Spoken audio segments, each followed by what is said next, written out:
It may look like a picture of calm, but tensions in Detroit, Michigan are rising.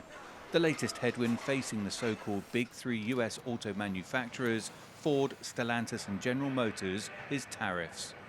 Many cars and auto parts cross the border multiple times between the U.S., Canada and Mexico. But that system could soon be upended, with tariffs threatening a huge increase in the cost of cross-border traffic. Welcome to Daily Drive. Jamie Butters is the Executive Director of Automotive News and host of the Daily Drive podcast. It'll start with the parts that become prohibitively expensive, and so then a plant might get shut down or pause for some period of time. Well, then all of their supplier plants are going to be shut down too, or working less, and it can really ripple from there. Glenn Stevens Jr. is the Executive Director of the trade association Mich Auto. He says changing up supply chains is not possible in the short term.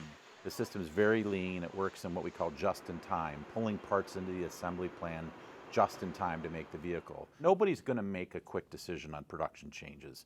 It doesn't make sense. It's very capitally intensive. You have labor issues.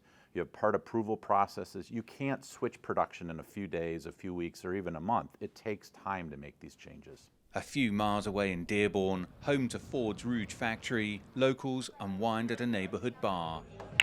Some here support President Trump's America First policy, but many here are worried about their jobs. I think the potential impact is great in this community, particularly because of the auto industry, but also because of the price we're going to have to pay for produce and everything else coming in. It may take some time before the full impact of the tariffs on the auto industry become clear, but experts warn that the potential fallout will likely be felt across many industries throughout Michigan. According to a recent study by Fitch Ratings, Michigan's economy would likely be the hardest hit of all U.S. states from the tariff fallout, with 19% of its imports coming from Canada, Mexico and China. You take out a manufacturing plant, it's thousands of jobs. It's probably 10,000 jobs at the suppliers that serve that. And then all of those people, they buy groceries and homes and cars and movie tickets, and they're going to be dialing back. We already have a market that's very competitive. And so anything that puts a dampening on that overall production demand, if the consumer pulls back on spending, if prices became too high in the vehicle showroom, we as an industry don't want that.